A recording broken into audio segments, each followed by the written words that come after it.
I slammed my apartment door behind me and let out the deep sigh I'd been holding in for the past 18 hours. The Rodriguez case was finally closed. 18 months of my life dedicated to bringing down one of the most elusive drug kingpins in the city. 18 months of missed dinners, cold beds, and Catherine's increasingly icy stares. But it was done. Rodriguez would spend his next 30 years behind bars, and 3 neighborhoods would sleep easier tonight. That had to count for something, right? The soft blue glow from our living room told me Catherine was still up, probably working, always working. I loosened my tie and headed toward the kitchen, desperate for something stronger than coffee.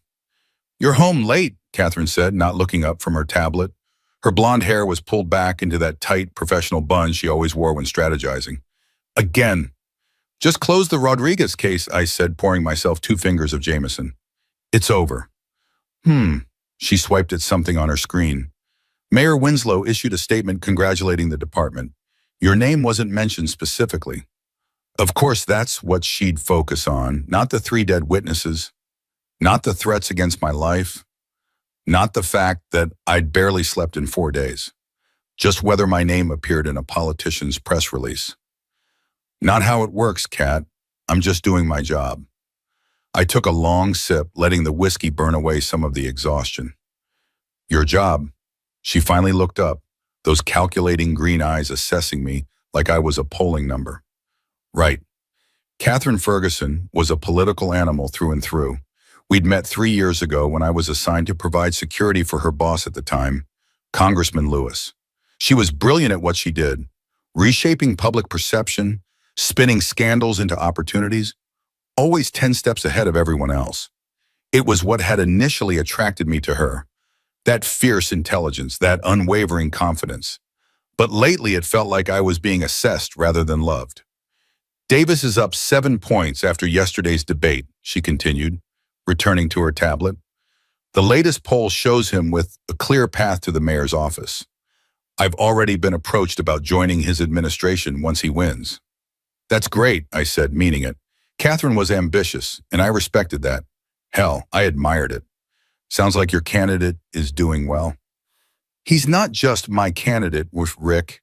He's the future of this city." Her voice took on that passionate edge it always did when she talked politics. "He's going to transform how things work around here." "Well, I just helped take a major drug operation off the streets. That transforms things too, doesn't it?" I couldn't keep the defensive note out of my voice. Catherine set down her tablet and gave me her full attention, something that had become increasingly rare. She studied me with those shrewd eyes like she was preparing a campaign strategy. "Rick," she said carefully, "you did good work today. I'm not denying that. But let's be realistic about what you actually accomplished. You caught 1 dealer. There are a dozen more ready to take his place by morning." I downed the rest of my whiskey, the familiar argument souring the taste. "That's not the point." "But it is the point. You spend years of your life, risk everything, for what? To maintain the status quo? To be a cog in a broken machine?" She stood up and walked to where I was leaning against the kitchen counter. "Meanwhile, people like Davis are actually changing the system. They have real power, Rick. They make decisions that affect millions of lives. And people like me just keep those millions of lives safe while you guys play politics." I shot back. Catherine's perfectly manicured hand reached out and straightened my rumpled collar. It was an intimate gesture that somehow felt cold. "Rick," she said, her voice softening into what I recognized as her persuasion tone, "you're a good detective, one of the best, but your success doesn't translate to anything meaningful in the real world. There's no advancement, no real influence. No matter how many cases you solve, you'll always be on the street, chasing the next criminal." The words stung because they contained a grain of truth. I'd watched colleagues climb the ladder to captain, to commissioner, while I stayed in the trenches. By choice, but still. "Davis is going to win this election," she continued, "and when he does, I'll be positioned right at the center of power in this city. I need a partner who understands that world, who can navigate it with me. Someone who wants more than just," she gestured vaguely at my badge in the drawer, "more than just being a cop forever."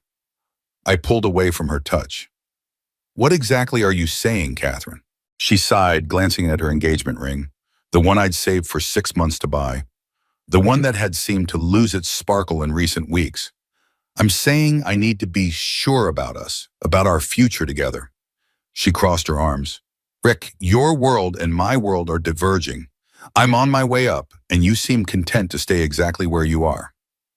So what? You're giving me an ultimatum? Join the political circus or else? The whiskey and exhaustion were making me bold. I'm giving us time to figure things out. Catherine picked up her tablet again, a clear signal that the conversation was ending on her terms, as usual. I need a month, Rick. A month to decide if you're worth it, if we have a future that makes sense for both of us. I stared at her, this beautiful, ambitious woman I'd asked to marry me. When had we started speaking different languages? When had her respect for my work turned into barely disguised contempt? I reached for the whiskey bottle again. Fine, I said, pouring another 2 fingers. Take your time. The next morning, Catherine was gone before I woke up, leaving behind only the faint scent of her expensive perfume and a note about dinner with donors. Standard operating procedure during campaign season. I rolled out of bed at noon, still groggy from the 3 hours of sleep I'd managed to get. My phone buzzed with a text from my partner, Tomas. Captain wants to see us. New case. Big one. So much for my promised 2 days off after closing Rodriguez. I texted back a thumbs up, showered again, and headed to the precinct. Captain Harris was waiting in her office, a folder thick with papers on her desk. Tomas was already there, looking like he'd had about as much sleep as I had. Congratulations on Rodriguez, Harris said as I sat down. DA says it's airtight. You did good work. Thanks, Captain, I said, catching Catherine's voice into my head. Your success doesn't translate to anything meaningful in the real world. Unfortunately, I need your eyes on something else now. She slid the folder across her desk. City Controller's Office flagged some irregularities in municipal contracts. Looks like someone's been steering city money to shell companies. Could be nothing. Could be something big. I flipped open the folder. Pages of financial statements, contract awards, shell company registrations. This isn't our usual territory, Captain. Isn't this something for financial crimes? Financial crimes is overwhelmed with that pension fund scandal. Besides, she gave me a knowing look, you've got good instincts for following money. You proved that with Rodriguez's laundering operation. I glanced at Tomas, who shrugged. Could be interesting, he said. Better than drug dealers for a change. Fine, I said, skimming the first few pages. Where do we start? City Hall, Harris said. Talk to the controller who flagged this. Name's Michael Torres. He'll fill you in on the details. As we left the captain's office, Tomas nudged me. Isn't your fiancée working on the Davis campaign?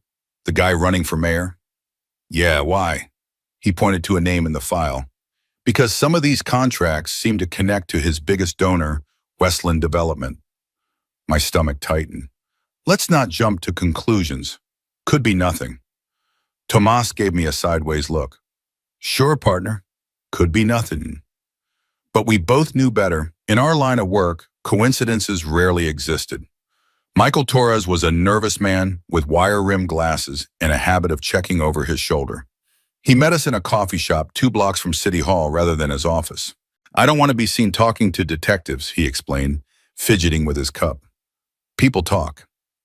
Mr. Torres, I began, we understand you found some irregularities in city contracts.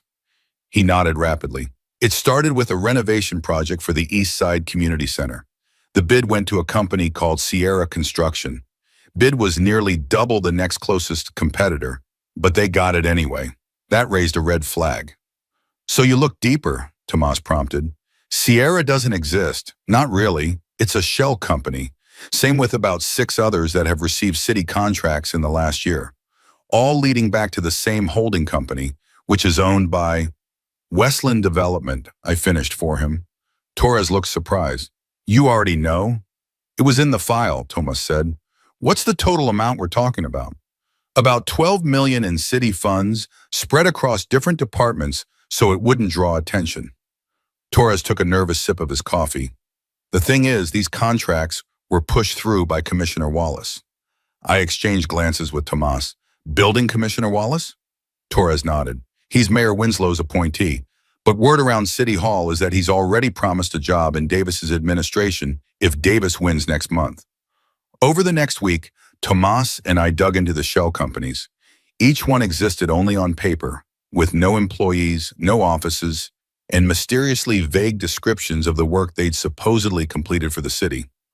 All payments went to accounts that were quickly drained, the money moving through a series of transfers that became increasingly difficult to track.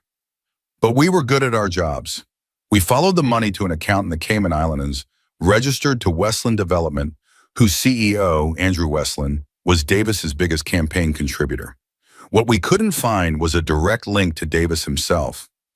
Everything stopped at Westland and Commissioner Wallace. It was suspicious, but not conclusive. I hadn't seen much of Catherine that week, which was probably for the best. She was busy with campaign events, and I was busy investigating her candidate's biggest donor. When we did cross paths at home, we were like polite strangers sharing an Airbnb. "How's the campaign going?" I asked one night as we ate takeout on opposite ends of the couch. "Davis is up 10 points. The debate last week sealed it." She didn't look up from her phone. "His infrastructure plan is resonating with voters. People want change." I pushed my food around with my fork. "And what about this infrastructure plan? Any specific projects he's focused on?" Catherine glanced up, her eyes narrowing slightly. "Why do you ask?" I shrugged, trying to keep my voice casual. "Just curious about what my future brother-in-law is planning for the city." It was a cheap shot. Catherine hated when I referred to Davis as family. "He's not your brother-in-law, Rick." She set down her phone. "But if you must know, he's prioritizing community development in underserved neighborhoods, starting with the East Side, like the East Side Community Center, where this whole trail began." I tried to keep my face neutral, but Catherine had always been good at reading people. "What's going on?" she asked, her voice taking on that sharp edge. "You're working a case, aren't you?" "You know I can't discuss ongoing investigations." She laughed, but there was no humor in it.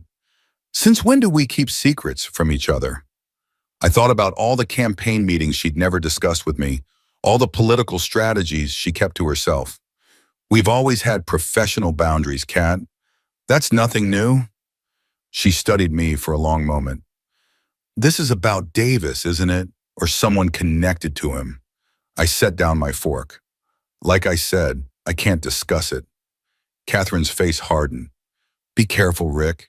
You're playing in a world you don't understand." "I understand evidence, Catherine. I understand following the facts wherever they lead." "Facts," she laughed again.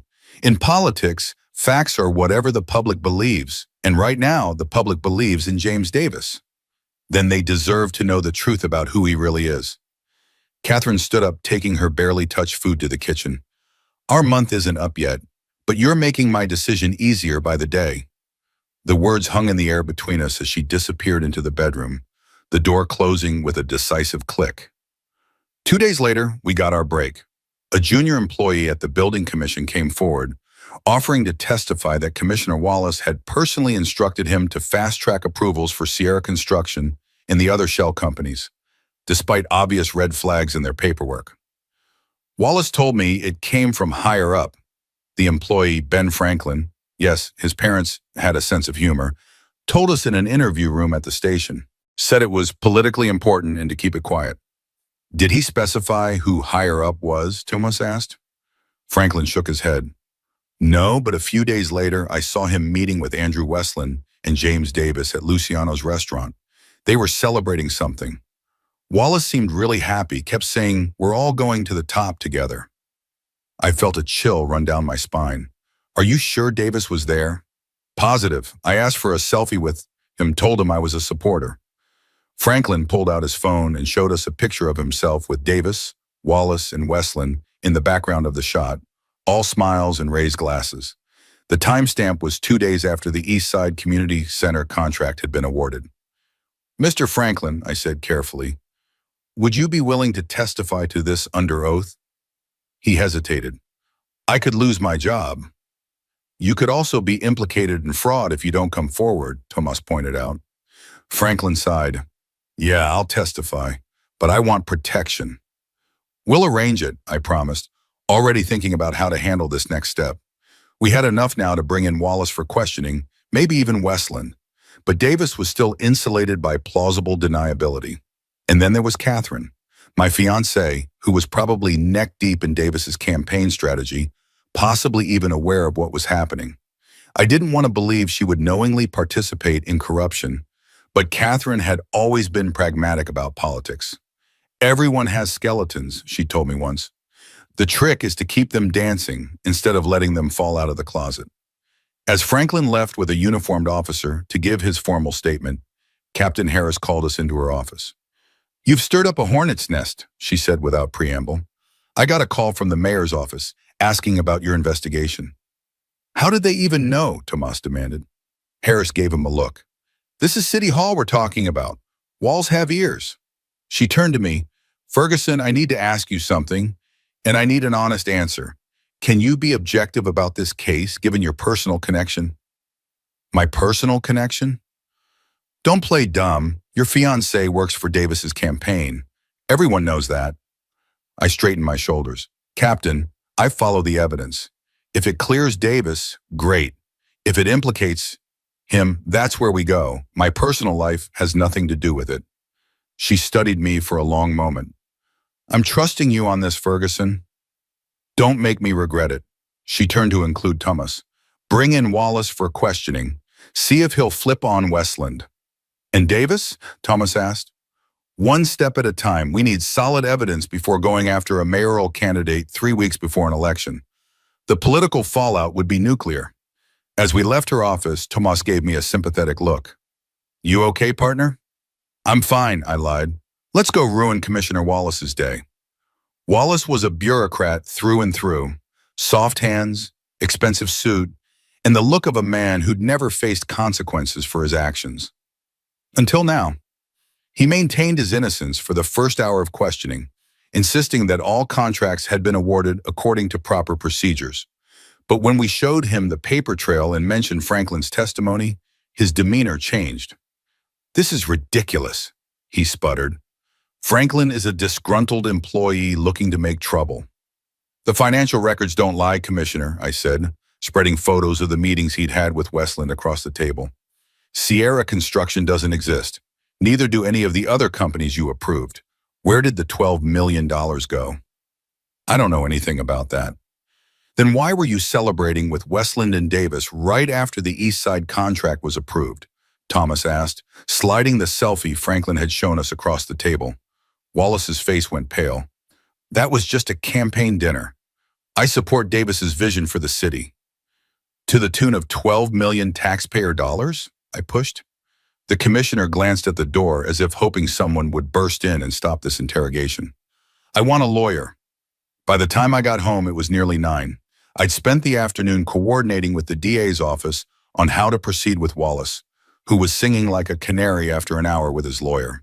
He was pointing fingers at Westland, claiming the developer had orchestrated the entire scheme, but he was still careful to keep Davis at arm's length, insisting the candidate knew nothing about the fraud. I didn't believe him for a second. Catherine was waiting in the living room, a glass of red wine in her hand. She didn't stand when I entered. "You're late," she said, her voice cold. "Work," I replied, dropping my keys on the counter. "You wanted to talk?" "You're investigating James Davis." It wasn't a question, so I didn't treat it as one. I went to the kitchen and grabbed a beer from the fridge. "Wallace was brought in for questioning today," she continued. "Something about contract irregularities. Westland's lawyer called Davis an hour ago, warning him that the police are sniffing around." She took a sip of her wine. "And mysteriously, my fiancé is leading the investigation." I leaned against the counter, facing her across the apartment. "It's not mysterious at all. I was assigned the case. I'm following the evidence. 3 weeks before the election. This is clearly a political hit job orchestrated by Winslow's people." "It's not political, Catherine. It's criminal. $12 million in city funds diverted through fake companies to Westland Development. Money that was supposed to go to community projects." She waved her hand dismissively. "If there were irregularities, they were Westland's doing, not Davis's. James runs a clean campaign." "Wallace is cooperating," I said. "He's telling us everything." Something flickered across Catherine's face. Concern, perhaps, or calculation. Wallace is trying to save himself. He'll say anything. We have documentation, Catherine. Bank transfers, shell companies, the whole operation. And a witness who saw Wallace celebrating with Westland and Davis right after one of the fake contracts was approved. She set down her wine glass carefully. What exactly are you implying, Rick? I'm not implying anything. I'm telling you that your candidate is involved in a corruption scheme, and I'm wondering if you knew about it. Catherine's laugh was sharp. Of course. This is what it's all about, isn't it? You couldn't handle my ultimatum, so you decided to destroy my career instead. This has nothing to do with us, I insisted, though we both knew that wasn't entirely true. This is about public corruption. This has everything to do with us. She stood up, her composure cracking. You're jealous of my success, of my connection to real power. So you invented this investigation to tear it all down. I didn't invent anything, Catherine. The city controller flagged these contracts before I was ever assigned the case. But you were all too happy to take it on, weren't you? To prove that your world, your rigid black and white world of justice, is somehow superior to mine. I took a long drink of my beer. If Davis is innocent, he has nothing to worry about. If he's guilty, then he deserves what's coming to him. It's that simple. Nothing in politics is ever that simple, and you know it. Catherine paced the living room. Do you have any idea what you've done? The Davis campaign is about to transform this city. We're weeks away from the election, and you're threatening to derail everything because of some technical financial irregularities? Stealing $12 million isn't a technical irregularity, Catherine. It's a felony. She stopped pacing and looked at me, really looked at me for the first time in weeks. Recuse yourself from the case. What? Recuse yourself. Tell your captain you have a conflict of interest. Let someone else handle it. I stared at her in disbelief. You can't be serious. I've never been more serious. If you care about me at all, you'll step away from this investigation. And if you respected me at all, you wouldn't ask me to compromise my integrity. Catherine's face hardened. Your integrity. She spat the word like it tasted bad. Your precious moral high ground that keeps you stuck in the same place year after year, while people like Davis and me actually make things happen. Make things happen by stealing from the communities you claim to want to help? That's not making change, Catherine.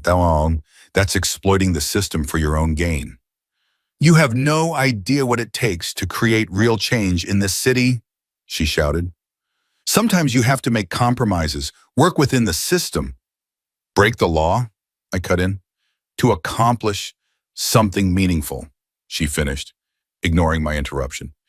Davis may have cut some corners with Westland, but the end result would have been transformative policy for this city. I set my beer down hard enough that it foamed over the top. So you did know. You knew about the fraud. Catherine realized her mistake a moment too late. She recovered quickly, her political training kicking in. I didn't say that. I said if there were irregularities, they were in service of a greater good. Don't spin this, Catherine. Not with me. I felt sick. You knew money was being diverted. You were part of it. I wasn't part of anything. I run communication strategy, not financial operations. But you knew, and you said nothing. She threw up her hands. What was I supposed to do? Blow the whistle on the campaign I've spent 2 years building? Destroy my own career? You were supposed to do the right thing. The right thing? She laughed bitterly. According to who? Your rigid police code? The real world is more complicated than that, Rick. Sometimes the right thing is whatever creates the most good for the most people. And who decided that stealing $12 million from community projects was for the most good? Davis? Westland? You? Catherine's silence was answer enough.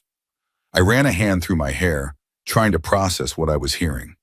The woman I loved, the woman I had planned to marry, was justifying corruption because it served her ambitions. This isn't you, Catherine, I said quietly. The woman I fell in love with had principles. The woman you fell in love with grew up, she shot back. She realized that principles without power are just pretty words. Davis is going to win this election, with or without your little investigation. And when he does, I'll be exactly where I need to be to make real change in this city. From inside a prison cell, I shook my head. The DA is moving forward, Catherine. Wallace is cooperating. Westland will be next. It's only a matter of time before they get to Davis and anyone else involved in the scheme. Something like fear flashed across her face. What are you saying? I'm saying that if you knew about this fraud and said nothing, you could be charged as an accessory. Catherine went still. Are you threatening me, Rick? I'm warning you as someone who cares about you. Get a lawyer, Catherine. Distance yourself from Davis and this whole mess before it's too late. She stared at me for a long moment, then walked to the hall closet and pulled out a suitcase. What are you doing? I asked. What does it look like? I'm leaving. She disappeared into the bedroom and began throwing clothes into the suitcase. Clearly, our month of reflection is over. You've made your choice. I followed her. I didn't choose this, Catherine. You did. The moment you decided to look the other way while your candidate stole from the people you claim to care about. She paused in her packing, a silk blouse clutched in her hand. You know what the difference is between us, Rick? I understand that sometimes you have to get your hands dirty to build something worthwhile. You think you can stay clean and still change the world. She stuffed the blouse into the suitcase. That's a child's fantasy. Maybe, Tim, I said, leaning against the doorframe. Or maybe you've just been in politics so long you've forgotten what integrity looks like. Catherine zipped the suitcase closed with a violent tug.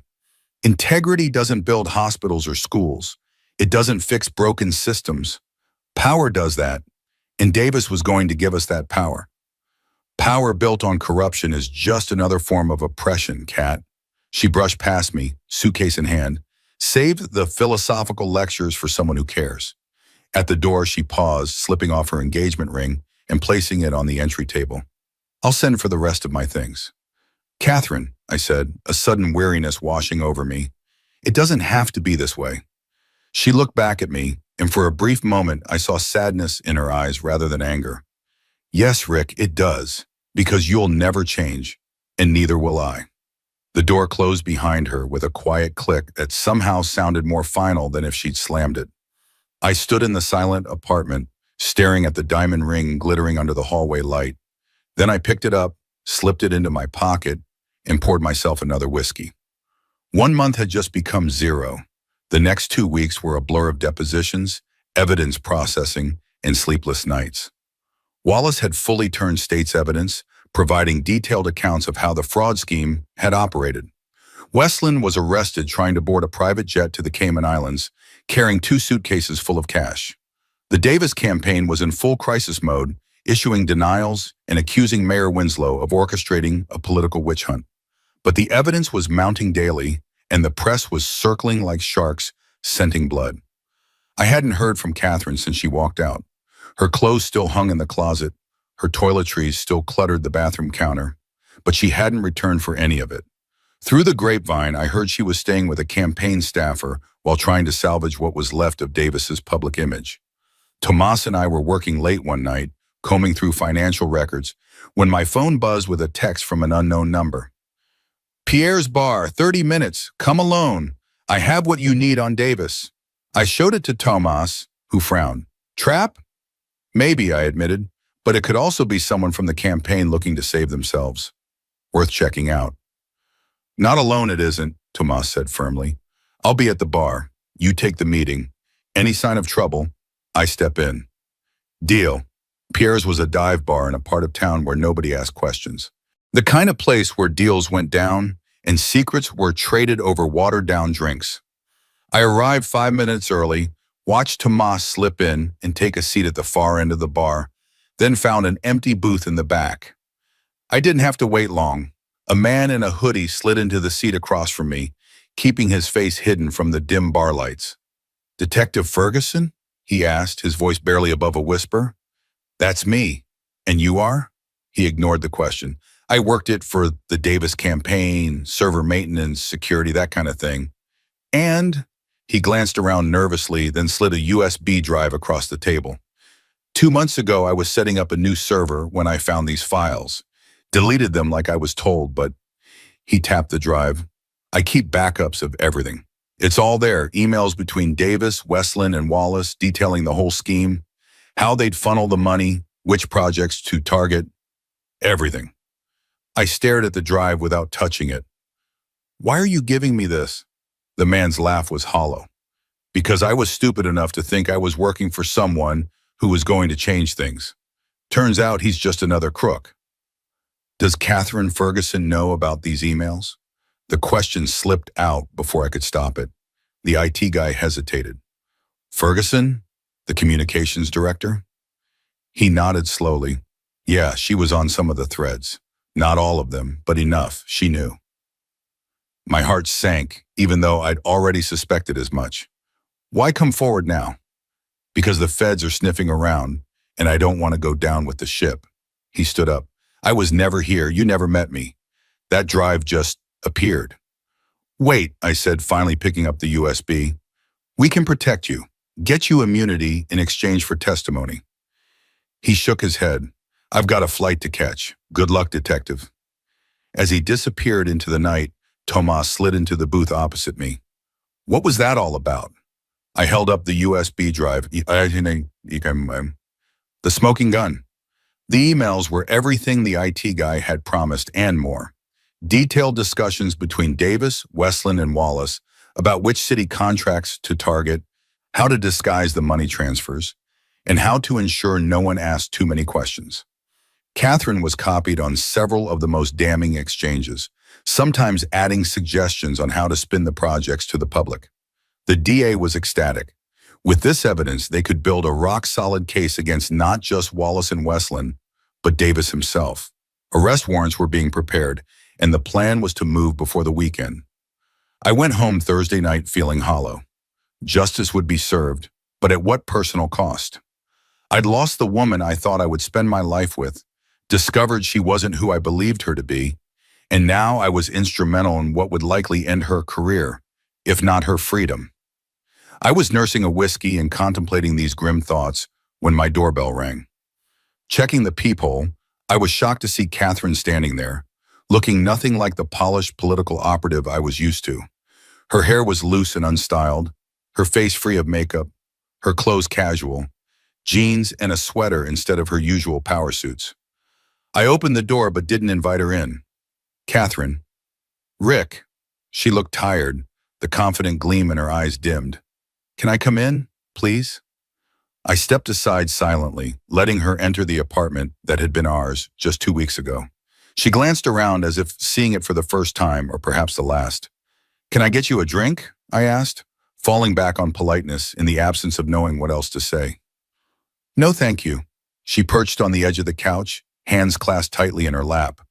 I suppose you've heard the news? What news? The campaign is imploding. Donors are pulling out. Staffers are resigning. The latest poll has Davis down 15 points. She laughed humorlessly. 3 weeks ago, we were measuring the drapes for the mayor's office. Now we're looking for criminal defense attorneys. I sat in the armchair across from her, keeping my distance. Why are you here, Catherine? She looked up, her eyes meeting mine directly. I knew you were investigating a Davis.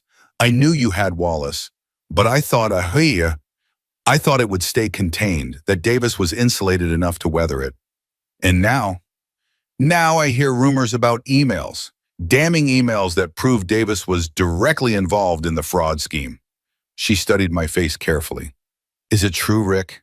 Do you have emails? I took a sip of my whiskey, buying time to think. Was she here as my ex-fiancée, looking for answers? Or as Davis's communications director, looking for intelligence she could use to help him prepare a defense? If such emails existed, I said carefully, they would be evidence in an ongoing investigation. I couldn't discuss them with you. Catherine's shoulders slumped slightly. I'm not here to spy for Davis, if that's what you're thinking. Then why are you here? She was quiet for a long moment. I wanted to see you before whatever happens next. You mean before the arrests? She flinched. So it's true. You're going to arrest Davis. The DA is preparing the warrants for Davis, Westland, and several others involved in the scheme. I watched her face carefully as I added, including anyone who knew about the fraud and participated in covering it up. Fear flickered in her eyes. Are you warning me, Rick? I'm telling you what's happening. What you do with that information is up to you. Catherine stood abruptly and walked to the window, staring out at the city lights. You know, when I first joined Davis's campaign, I really believed in him. He talked about transforming neighborhoods, creating opportunities in places that had been forgotten for decades. It was inspiring. What changed? She turned back to me, her face half in shadow. Nothing changed. That was always the goal. But the system is designed to protect the status quo. We couldn't get the funding we needed through legitimate channels. The old guard blocked us at every turn. So you decided to steal it instead. We decided to circumvent a broken system to help communities that were suffering. Her voice rose with passion. Do you know what that money was really going to fund? After-school programs in neighborhoods with the highest crime rates, health clinics in medical deserts, job training centers where unemployment is over 30%. Noble goals don't justify criminal means, Catherine. Easy for you to say from your moral high ground. The bitterness was back in her voice. You've never had to make the hard choices, the compromises that actually get things done in the real world. I set down my glass hard. Don't give me that. I make hard choices every day. I've watched guilty people to walk free because of technicalities. I've had to tell families that their loved ones' killers will never face justice. I understand compromise better than you think. But you've never crossed your precious line, your code. No, I admitted, I haven't. Because once you start justifying breaking the rules for the greater good, where does it stop? Today it's diverting funds for community projects. Tomorrow it's silencing opponents who get in your way. It's a slippery slope, Catherine, and Davis was already sliding down it. She was quiet for a moment, considering my words. Maybe you're right, she finally said, so softly I almost didn't hear her. Maybe I lost my way. I wanted to go to her then, to hold her and tell her it would be okay. But we both knew it wouldn't be. What happens now? She asked. Now you get a good lawyer. You cooperate with the investigation. If you weren't directly involved in the fraud itself, just aware of it, you might avoid the worst charges. Catherine laughed bitterly. My career in politics is over either way. Maybe that's not such a bad thing, I suggested gently. Maybe it's a chance to start over, to find a way to make change that doesn't compromise who you are. She looked at me, really looked at me, for what felt like the first time in months. You still believe in me, don't you? Even after everything? I believe in the Catherine I fell in love with, the one who wanted to make the world better. She's still in there somewhere. Catherine crossed the room and sat beside me, close enough that I could smell her perfume, the scent that had once meant home to me. I'm sorry, Rick, she whispered, for what I said about your work, about you being just a cog in the system. You were right all along. You were changing things, one case at a time, while I was just playing politics. I wanted to believe her. God, how I wanted to believe this was a genuine moment of clarity, of reconnection. But something in her tone, in the way her hand had moved to rest on my knee, felt calculated. Catherine, I said, gently removing her hand, why are you really here tonight? Her expression shifted, the vulnerability disappearing behind a mask of composure. Can't I just want to see you to apologize? You could, but that's not all this is it? She stood up again, pacing the living room. Fine, you want the whole truth? Davis is panicking. He knows something big is coming, and he's looking for someone to blame. Westland is threatening to implicate everyone to save himself. The whole thing is falling apart, and I'm caught in the middle. And I need to know what you have, who's being targeted, what the timeline is. She stopped pacing and faced me directly. I need to protect myself, Rick. At least now we were being honest with each other. I can't give you that information. Catherine, you know that. Not even for me, for what we had? Especially not for that. I stood up to face her. If you want protection, there's only one legitimate way to get it. Come in tomorrow morning with a lawyer and offer to cooperate. Tell the DA everything you know. Turn state's evidence against Davis? She shook her head. He'd destroy me. Not if he's behind bars, which is where he's headed. Catherine studied me for a long moment, calculation replacing the earlier vulnerability in her eyes. You've changed, Rick.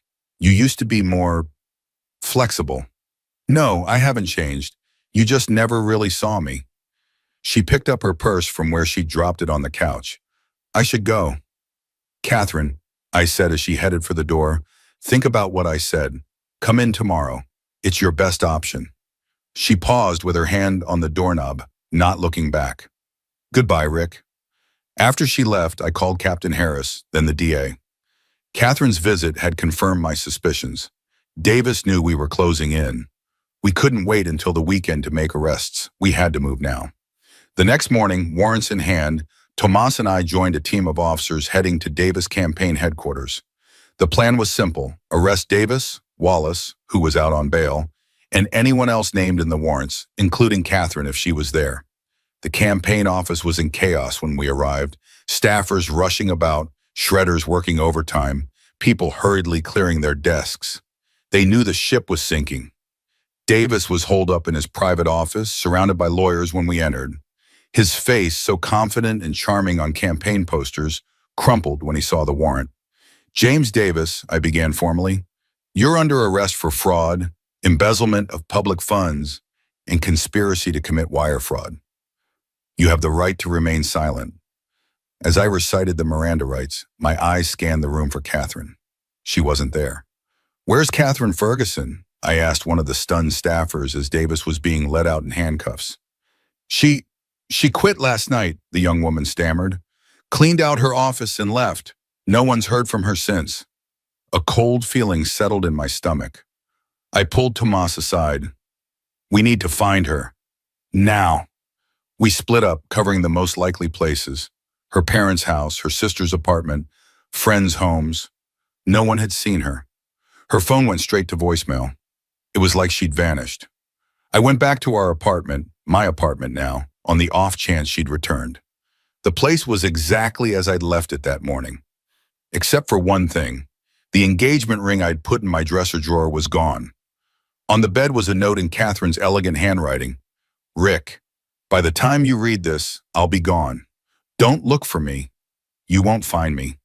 I've had contingency plans in place for months. Some of us think ahead. You were right about one thing. I did lose my way. But you were wrong about something too. Politics wasn't to blame. I was.